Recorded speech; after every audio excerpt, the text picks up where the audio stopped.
Good evening and welcome to the Board of Selectmen's meeting on Tuesday, June 16th, 2026. The time is 6 o'clock. Would you all join me in the Pledge of Allegiance? I pledge allegiance to the flag of the United States of America and to the republic for which it stands, one nation, under God, indivisible, with liberty and justice for all. Thank you.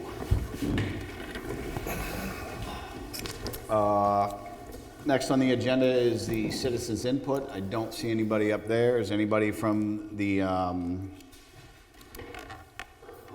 hall want to speak?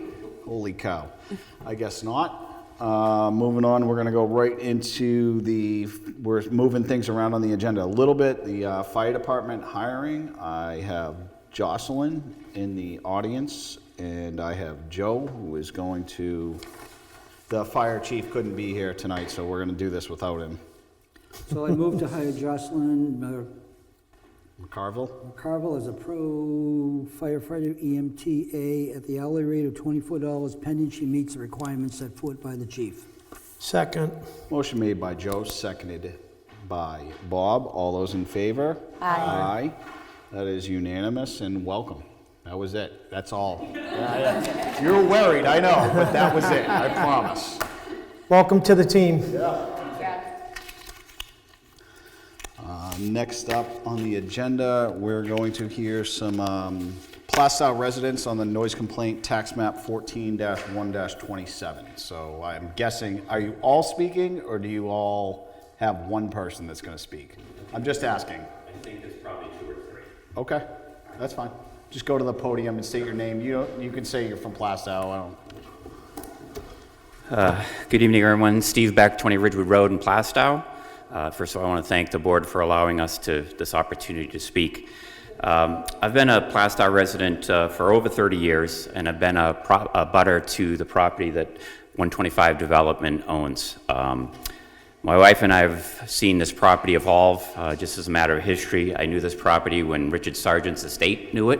I actually did some due diligence on my own part of purchasing that property and turning it into a golf course, except golf courses in New England don't work without real estate. So I remember when the project was brought before the planning board, when Ravensburger was going to buy it and put their puzzle factory. Again, I'm just trying to create a history that we've seen this property evolve. I believe it was in the early 2004, you know better than I do, that Mr. McDonough bought the property and started plans for the New Hampshire Industrial Park. The property over the 20 years has been slow to develop. There's been all kinds of different proposals, from large-scale industrial to baseball fields to everything. Again, you guys know this history. My point is that it's been a fairly decent relationship with the property owner and this abutting property. Again, to restate, I'm at 20 Ridgewood Road. I'm also a member of the Greenfield Hill Homeowners Association, which is a 40-lot subdivision, which 12 of those houses abut this property.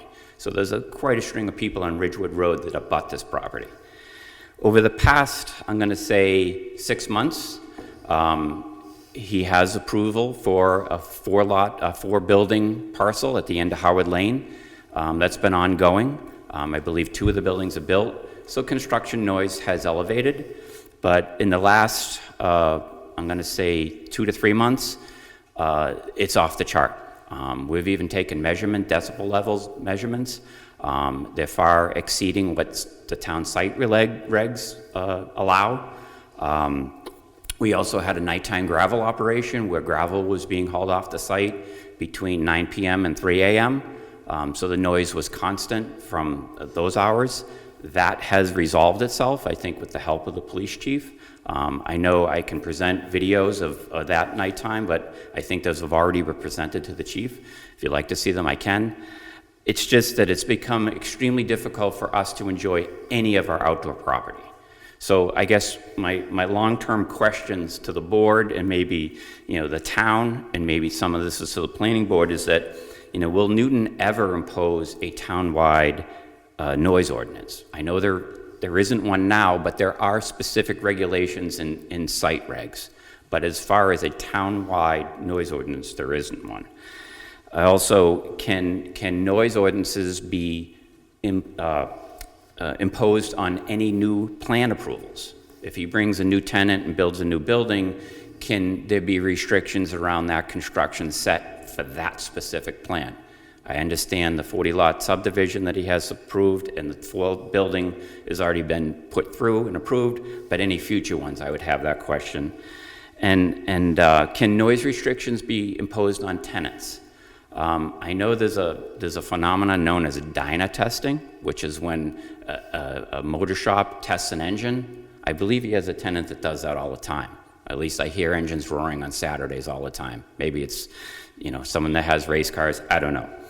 And then, does the town of Newton even have the ability to enforce noise restrictions? Does that fall under the police department? Does it fall under the code enforcement officer? There's a lot of things that need to be considered, at the town level, and that's why we appreciate, this opportunity to speak to you. I do have another topic a little bit related to the noise, but it's regarding the current access to Industrial Way and the amount of truck traffic in there. I know there's a DOT permit that was applied for, that it all revolves around the 4-building parcel that is being built, and that traffic study was built to that. I don't think that DOT permit ever took consideration of the gravel operation and the rock crushing operation that takes place on that site, which creates a lot more truck traffic. Again, concerns from abutters because all we hear is the noise of those operations. So I thank you for your time. I'll let some of my other colleagues bring up some other points. Thank you. Thank you. Thank you.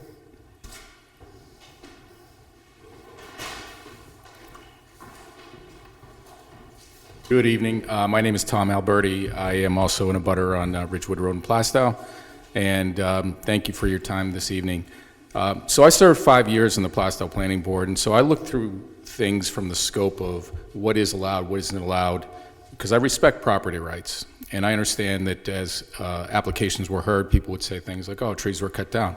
Well, it's a homeowner's right, or a property owner's right to do some of the things they can, as long as it follows zoning regulations, state regulations, DES regulations, all those things. So as an abutter and as someone who has some knowledge on that side of the fence, I'm constantly looking at and attending planning board meetings to ensure that those zoning regulations and requirements, setbacks, things like that are followed. But we're kind of talking about two different things, because the site plan is the site plan, and the process of that, while Steve mentioned, is an ongoing long-term basis. There is an active business operation on that site as well, which I don't believe has a site plan. I'm not 100% sure about that. I've asked that question. I've been told there is not a site plan to operate an excavation and resale business. So that's something I'd like the town to look into, and I will also research that further. Now, within that, there are excavation regulations, which I thought were very important, and some key points on the excavation regulations. It requires, it's RSA 155-E, and also it's in Newton's excavation regulations. Requires permits, requires property info, excavator info, all these different things similar to a site plan. And I believe it needs to go to the planning board, and I believe it needs to be approval, and also abutters need to be notified. I don't know that that's ever happened. I've only lived in this neighborhood for 8 years, so perhaps it happened before then. Now, within that, there are a lot of regulations. It has things about setbacks, how close you can be to abutters. It also has things like prohibitions, right? So the issuance of the permit would be unduly hazardous, injurious to public welfare, noise, traffic, dust, fumes, or danger from operation. And so these are some of the things we've talked about tonight, right? Constant noise, whether it's at night, which has been resolved, but also during the day, 7 days a week.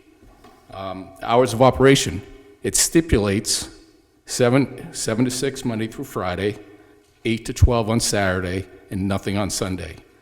To my understanding, and I think my neighbors can attest to this, it has been operating as much as 7 days a week outside of those hours. So it does require necessary approvals by the state and federal agencies. It requires alteration of terrain permits, which I don't think have ever been issued. It requires wetlands permits and other things like that. So within that, there's also another element, which that's just excavation of the land, okay? But to our understanding, and I believe this was mentioned by one of the applicant representatives, but they're also processing RAP, which is reclaimed asphalt pavement. So that's coming on the site, so that brings it to another level, right? Now we've got materials that contain asphalt binder, which is a petroleum-based product. We've got other possible chemicals within that material, and that's all stuff that can get into an aquifer. Now, that's an aquifer that services or supports our community, and we have a public water system, but also supports Newton residents. So I think it's very important to understand that there's possibility of contamination and other issues to do with the water source. So those are some of the things I wanted to bring up tonight. I believe we may have someone online that also wants to speak to the water. Thank you. Thank you. Thank you. Thank you. I don't see anybody raising their hand. Who is it, Tom? Might be Jason Pitarek. All right, he just unmuted himself. Jason, you can speak.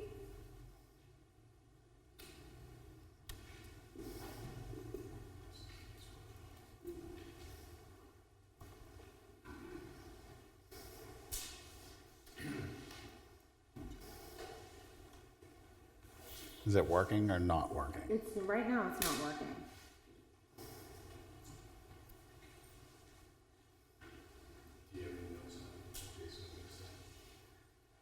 It's tough because he had some overlays at first. He's got what? He's got like documents he wants to put on the screen? So, from Google Earth, we can... Could you please, I think what Jason was intending to display, and if he comes back, he will. We were able to take some Google Earth images, which were recently updated, I believe, in March of 26, and overlay them with the proximity to our well field and the proximity of the aquifer. And we're really concerned about how much earth has been moved and what that earth may be. I know Tom mentioned recycled asphalt. I believe it's recycled concrete. I believe that's what Mr. Leckborg said, that he was crushing concrete last time.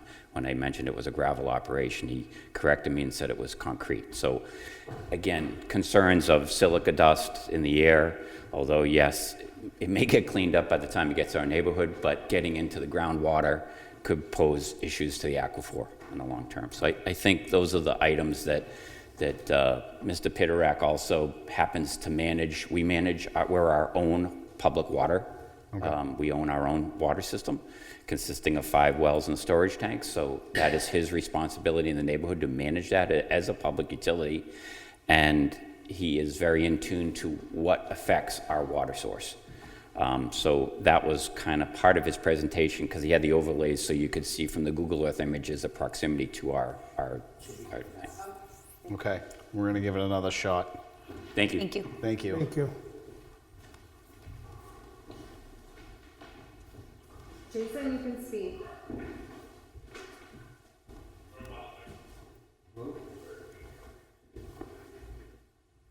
Was that him speaking or was that somebody's radio? The phone, yeah.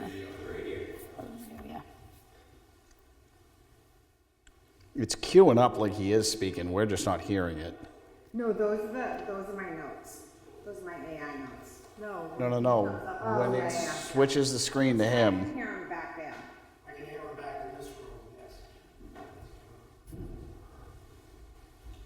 technical difficulties.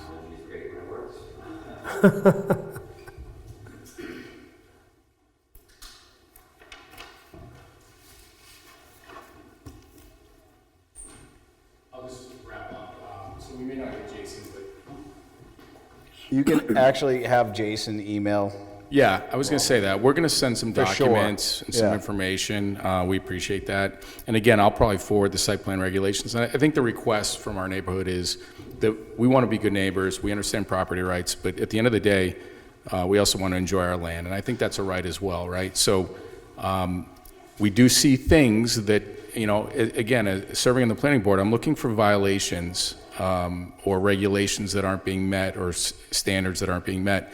And I think it's pretty strong to look at those excavation regulations. I don't know if they have a business permit. I don't believe there was ever a hearing. I don't believe there was ever a site plan. So that right there speaks to, you know, the sort of the limitations on their activity and doing it right. That's the important thing. I always respect, there may be projects that come in front of a planning board or the board of selectmen that maybe you say, I don't want to see another used car lot. But if it's allowed, then it's allowed, right? So that's the role of the public servants and the planning board, board of selectmen to look at those proposals and understand that people have rights.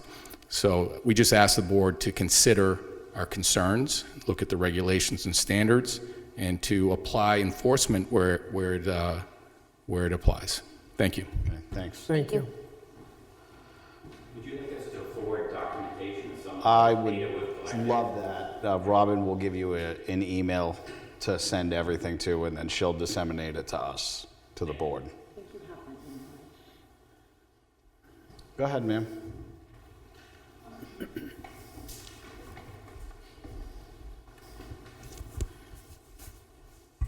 Hi, my name's Ann Barden. I have lived in Newton since 2023. I'm at 10 Howard Lane. I've been to a few planning board meetings. I can testify to the noise level that's been going on since I moved, and I did what I thought was due diligence before we moved in, called the town hall to find out what was happening on the property behind me, and was told that there was a permit to build some light industrial buildings, and did a little research into the zoning and thought, okay, I can live with that, that'll be fine. That whole summer of 2023 was very noisy. There was a lot of trucks coming and going, which I assumed was construction of the buildings. And when I called the planning board about something else, I found out that there wasn't even a permit yet. No construction had started. Did a little more digging and found out that it was a rock crushing business that had been going on for a long time and is completely outside of the zoning regulations as far as what I could tell.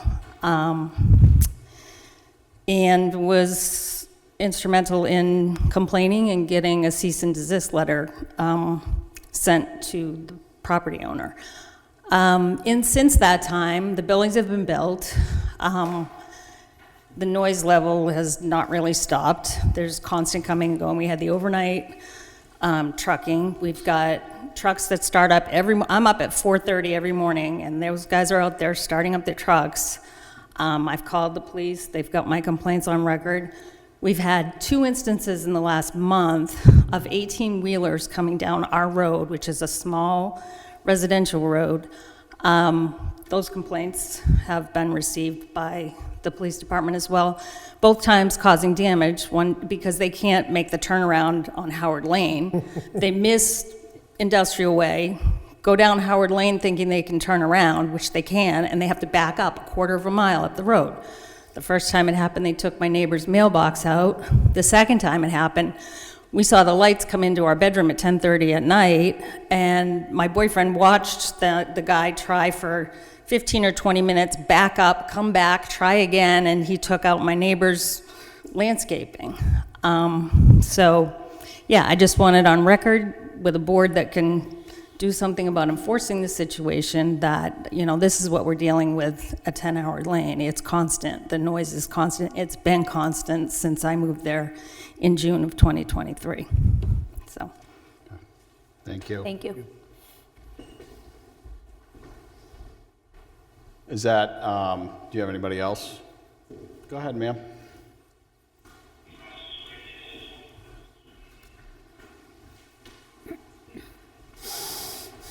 Hi, Barbary Plastow. I've lived there over 40 years. I've been in a butter at 8 Ridgewood for 27 years. The noise, the concern about the concrete breaking up. The other concern is that the heavy trucks are driving over the Maritimes pipeline. The gas pipeline is in that area, and it appears when you look on Google Map that there is a dirt road going over that pipeline, which is probably not designed to have huge dump trucks driving it over it repeatedly. And then my last concern is damage to the wetlands and concerns about the blanding turtles that live in that area. Thank you. Thank you. That it? I'm just out, and I'm not, if anybody, you know, but that's fine, if that's it. Okay. Thank you for all your comments. Obviously, you guys have given us a lot to think about, and it's not, the board isn't not aware of what's happening. It's how we mitigate it, right? And make sure that they're doing the right things. We've been in talks with the planning board. Bob sits on the planning board. There are things going on that we're trying to not impose, but tell the planning board, not tell them what to do, because you can't do that, but just to have, like you guys said, you know, almost doing it right and then obeying the laws and stuff like that that are put forth.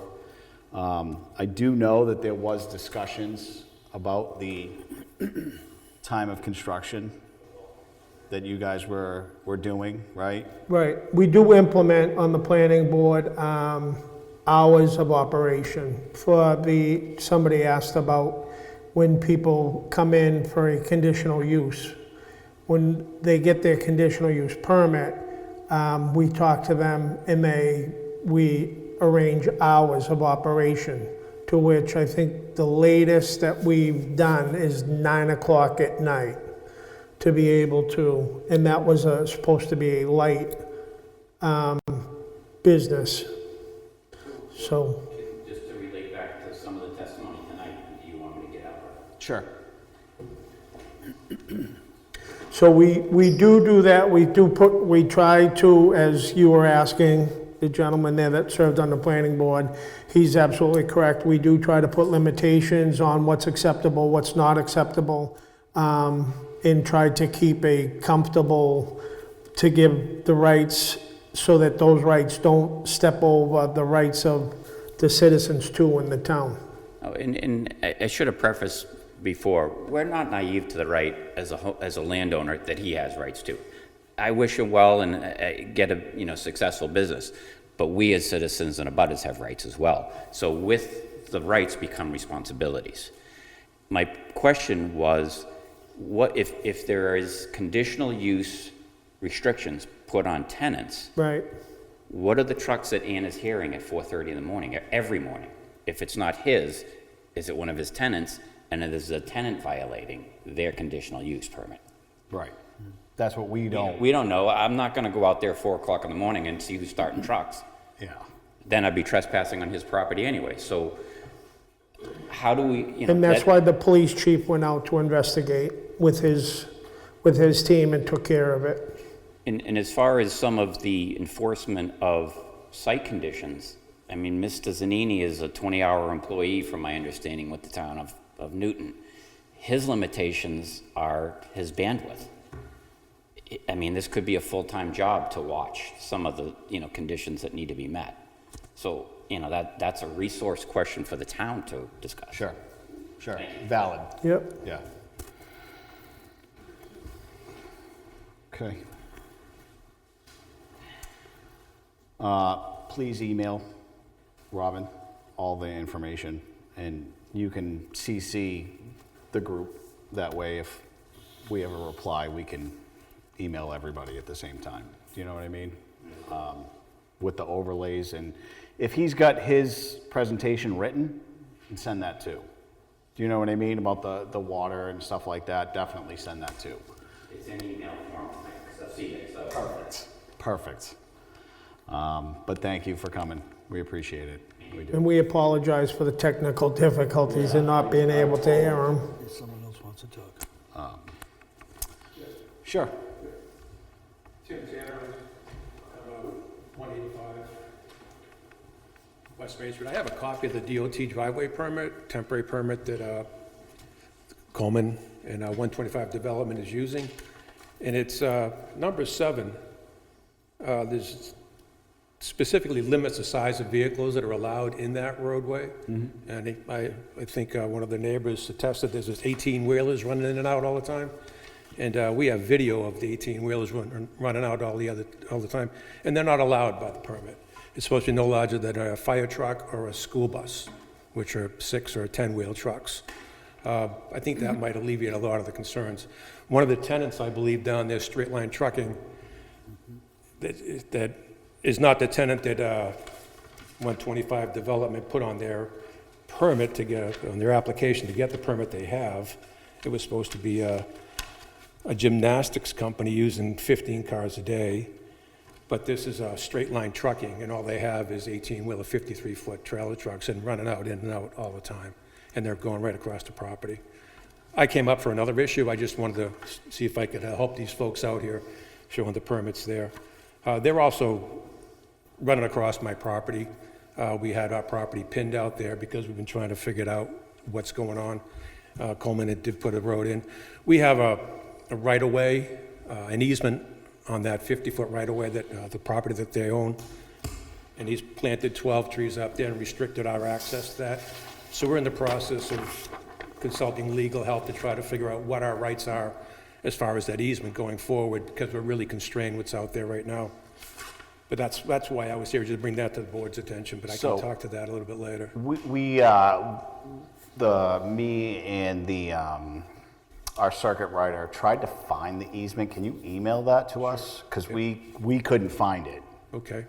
So if you, It's very convoluted the way it's recorded in the deed, but that's probably why we couldn't find it, but if you could email that to actually Robin if you want. Sure. Because we were trying to find that. Okay. You know, and we couldn't locate it. Okay. Just so we could see it, you know, we're trying to get the full picture, right, of what you brought up last meeting. Right. And we couldn't find it. So yeah, if you have it, just email it to us. And just to go back to last meeting, Coleman did state that he has a construction trailer out there, and he said it's not on my property. A bit of it's on my property. My surveyors couldn't put pins in on the two corners there because the trailer's overlapping it. And then outside that, he has I don't know if you folks are up down, you're taking a look at it, but there's a sign directing all the truck traffic's going out, in and out to report to the trailer. And that means they have to walk around the trailer, which is trespassing on my property, to get into the trailer, because the entrance of the trailer is on Lot 1, which is, he's trespassing the entire time. So we got to get that worked out, Coleman, at some point. So I will definitely get that information to you for as Thank far you. as that goes. I All right? appreciate that. Thanks.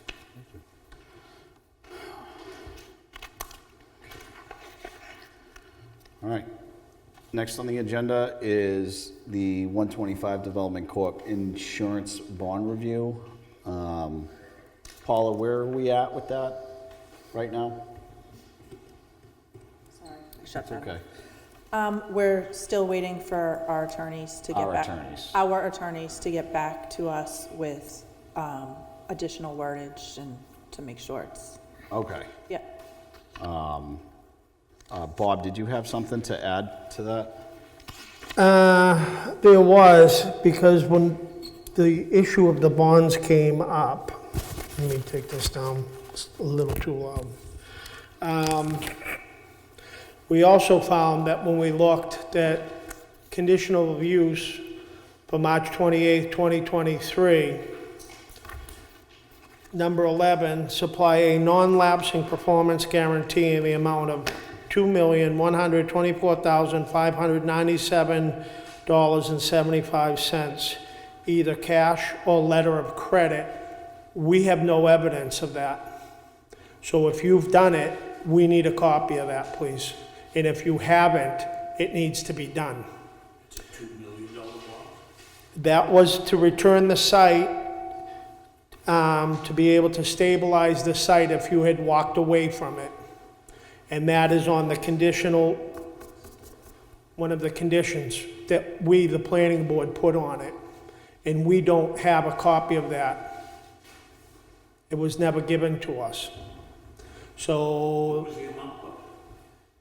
$2,124,597.75. You should, if you go back and you look at your conditions, you'll have the amount. All right? So we, That needs to be addressed as well as the other ones. That's the third one, And yeah. what Paula was talking about is that those drafts that you gave me, nowhere in it does it stipulate what we had talked about, the verbiage as far as those bonds not being able to lapse without the approval of the planning board and/or the building inspector for the town. So that's why we have town council looking at it, so that he's gonna put the verbiage in so that those bonds can be pulled. And that's what town council's doing. And that's what my agent had said, and I had stated at the last meeting, that if you want particular verbiage, to add it in. Yep, so that's what town council's looking at him now. He's gonna put that verbiage in, so it's worded the way we want it. And then once we have that, we'll have those, and then you can get those to us. But that other one needs to be addressed, please. Next up, I have the police department.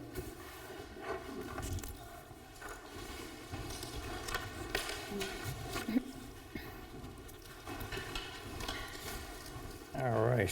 I want to thank the board and Town Administrator Paula for having me here tonight. I'm going to get into the monthly report for May. As far as call descriptions, we had 7 arrests in May, 170 motor vehicle stops, 6 loud noise complaints, 6 animal control incidents, 542 directed patrols, 20 medical calls, 9 domestic-related calls, 10 disturbances, 5 well-being checks, 15 assist citizen calls, and 8 assist other agencies. So as far as the arrests, I know people want to know what type of arrest that we're usually getting, so I won't go into any specifics except for what the offenses were. Criminal mischief on the 6th, on the 23rd, transporting alcohol by a minor. The 18th, drunk driving arrest. The 5th, they're not in order, another drunk driving arrest. On the 4th, disorderly conduct. 27th, a reckless operation, and on the 20th, driving without a license.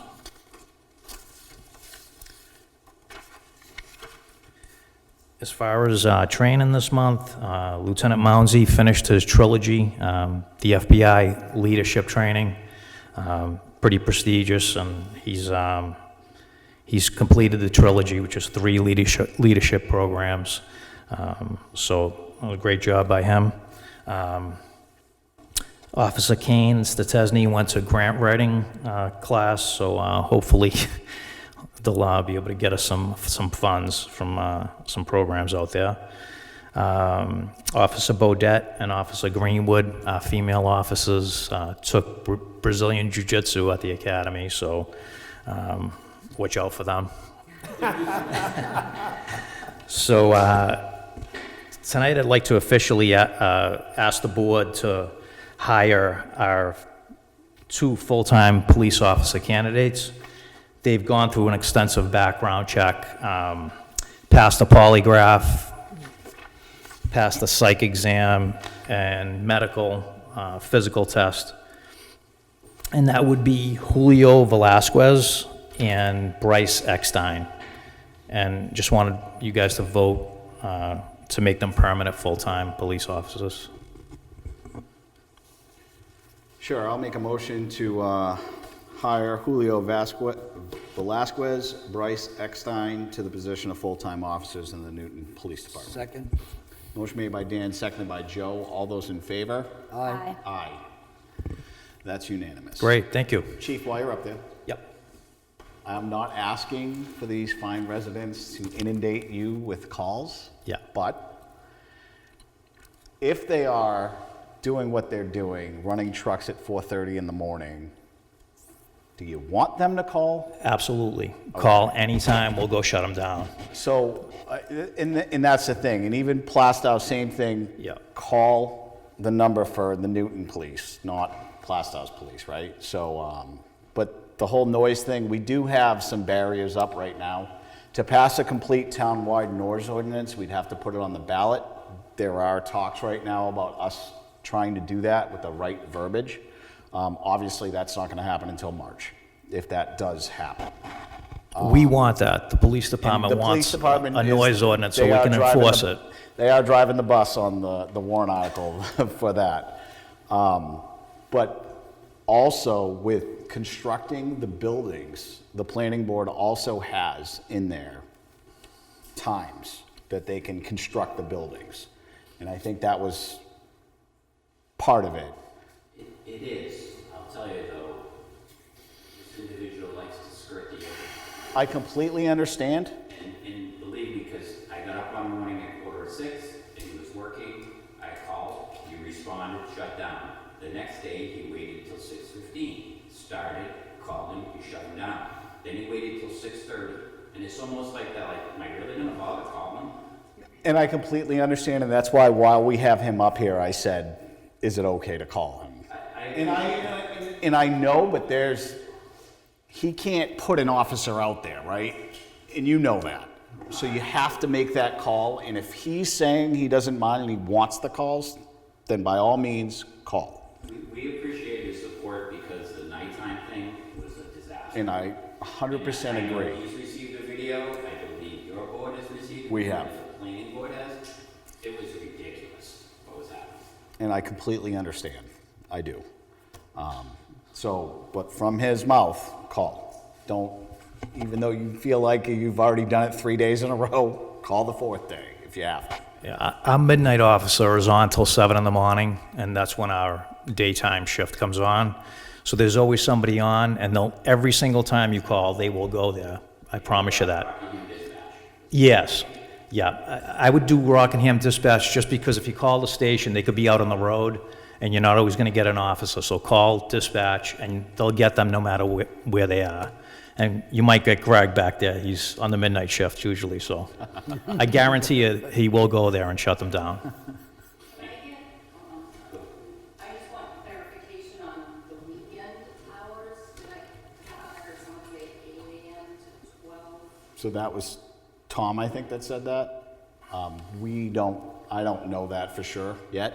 There's conflicting information. depending on Exactly. what regulation you read. So we'll investigate that. Because there's site plan regulations that say different times.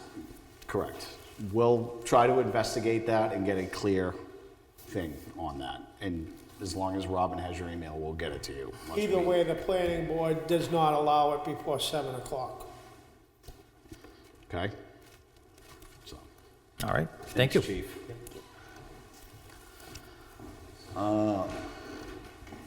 Where am I?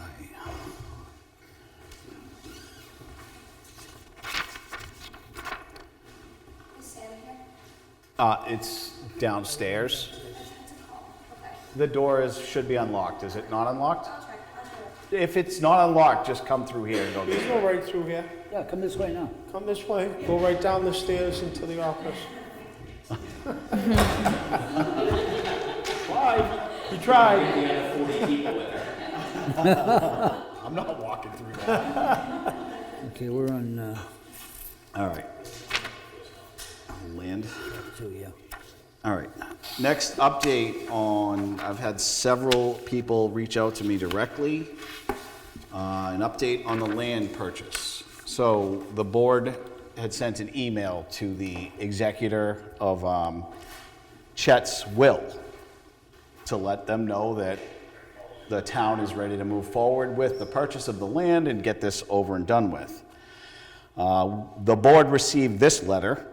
It was a certified letter emailed. We mailed a certified letter, so we know that they received the letter.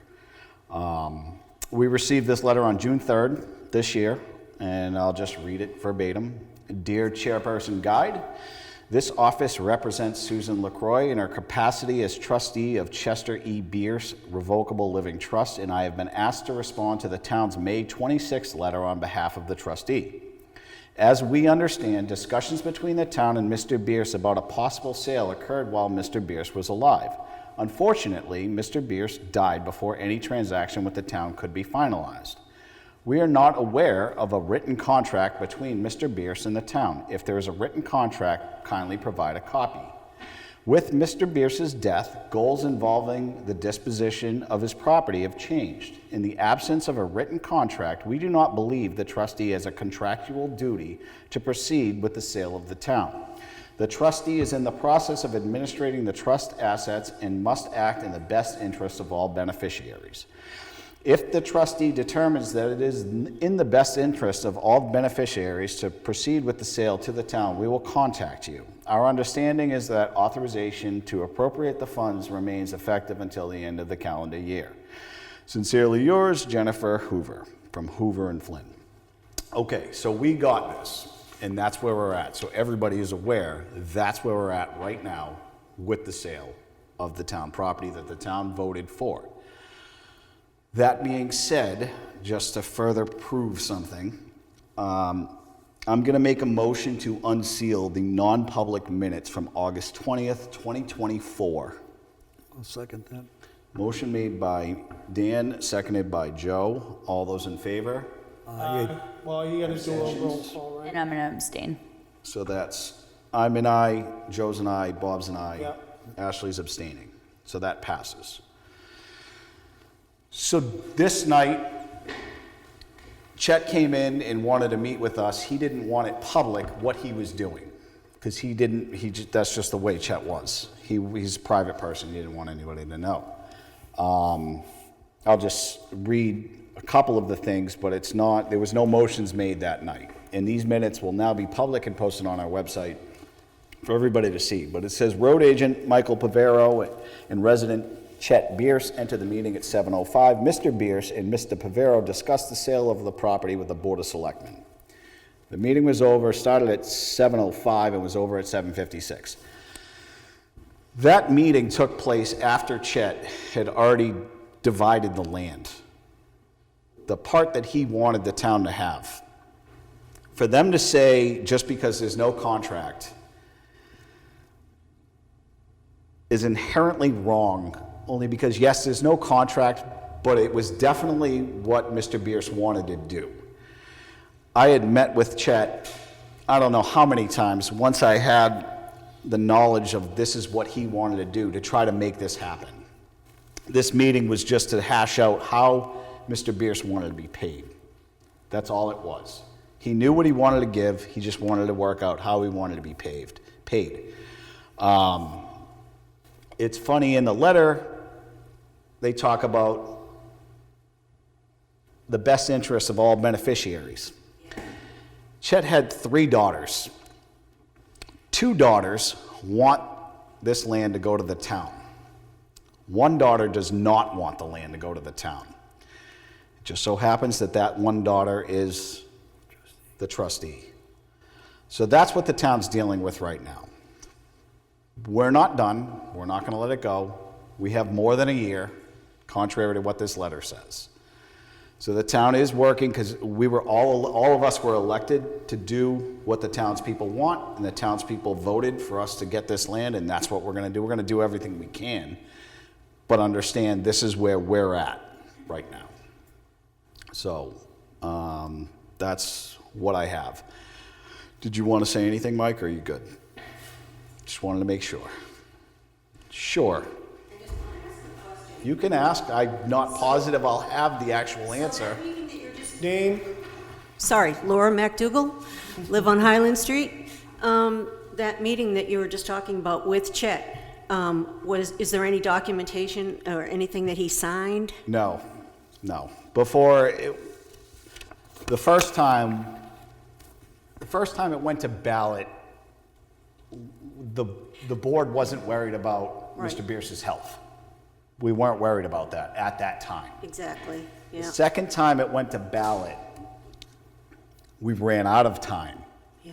And by the time I could get something together, I think he was already in hospice at that point, Yeah. so it was too late then. We do have an email from Susan saying that she's agreeing to the sale of this property, Okay, that's, but it's not signed. It's an email from her, freely given to the town, but it's not signed. So we have some things that the town can go through. I know the two other daughters are doing their own thing as well, trying to facilitate this to happen. The town's not down and out. We're not. So there are things that we can do, but in transparency, this is what we're dealing with right now. Okay, thank And you. that was the point of this. So everybody knows. They can come back and watch this video and see where we're at and what we're dealing with currently. So Robin will make sure that these get posted to the internet. Thank you. What's next, Joe? Abatements. Abatements. All right. Go ahead, hit it. My glasses on, let's see what I'm doing here. I move to grant abatements as recommended by the assessor for the following properties. Tax map 10-5-11-1, 15 Amesbury Road. Second. We're doing them as a group. We'll do it as a group. No. In that case, the minutes constitute a verbal contract. True. Thank you. Sorry, Joe. Want to do each one individually, or you're going to do them all at once? Well, they're listed as a group right here. They're all the same. Yeah, no, they're fine, Joe. Bob, he can do them all as a group. All right. So also tax map 5-5-746 Whittier Street. Tax map 13-5-6 102 South Main Street. Two more. Tax map 17-1-6 23 Bear Hill Road. Tax map 12-4-13 5 Hadley Road. Second. Motion made by Joe, seconded by Bob. All those in favor? Aye. That is unanimous. And that was to grant. Yes, that was to grant. Additionally, the assessors recommend denying the following tax abatements. So I move to deny the following abatements as recommended by the assessor for the following properties. Tax map 3-1-5, 26 New Boston Road. Tax map 11-6-5, 5 South Main Street. Tax map 10-3-5-4, 4 Phillips Way. And tax map 10-2-10-9, 14 Sarah's Way. Second. Motion made by Joe, seconded by Bob. All those in favor? Aye. Aye, that's unanimous. I move to approve the consent agenda as written. Second. Motion made by Joe, seconded by Ashley. All those in favor? Aye. Aye, that is unanimous. Town Hall will be closed on the 4th of July holiday is observing it on Monday, July 6th. 4th on a Saturday this year. Obviously, the transfer station will be closed. It will not be open. The fact that I have to say that some years is ridiculous. That being said, that is it. Bob, you got anything? Todd informed me that he tried that one solar light. He said it was quite bright, so he was very pleased with it. So he's looking into getting a few more of those. He said that the other lights that are down there are set on timers. So he's going to end up disconnecting them and get some more. Okay. He's checking into, he got the bid for those cameras put down there, and then our police chief brought the guy to the parks. However, in the bid, the way it was worded, he didn't say anything about the park or the beach, the cameras that you showed him and stuff, right? The police chief is now in charge of getting additional bids for the security systems for transfer station, town hall, beach, all the places that we had discussed. So we're putting him in charge of getting additional bids for that. Right, so that, just so you know, the one bid that he got, because we're not sure though, if, like I was saying, if the rest of those places were included, or if this was just for the transfer station, but I'm glad you're all sitting down, because it was $63,000. However, he said that he was told that the cameras would be able to read license plates and or whatever, that's the type of quality that the cameras would be. So that was my suggestion, was to get some other bids to see what we can do. Okay. Joe, you got anything new? No, we're good. The only thing is we're starting to plan our Old Home Day for September 12th, and we're looking for any volunteers who would like to join us, and looking for any and all volunteers. Okay. Ashley? I just want to thank the townspeople who came out to support our Parents' Night this last weekend for Sanborn Baseball Softball Association. We raised $2,950, which is almost double what we did last year. No, that's awesome. Yeah, it was a great night. Okay. That's it. And then on the next agenda, just so everybody knows, there will be something about the Swayze Gym, located in Kingston, but part of our school system. So there is going to be something, we'll establish what it is, but it will be discussed next meeting. Okay. That being said, I'll entertain a motion to adjourn. Motion to adjourn? Motion made by Joe, seconded by Bob. All those in favor? Aye. That's unanimous. And I need to talk to you guys about something. You, don't forget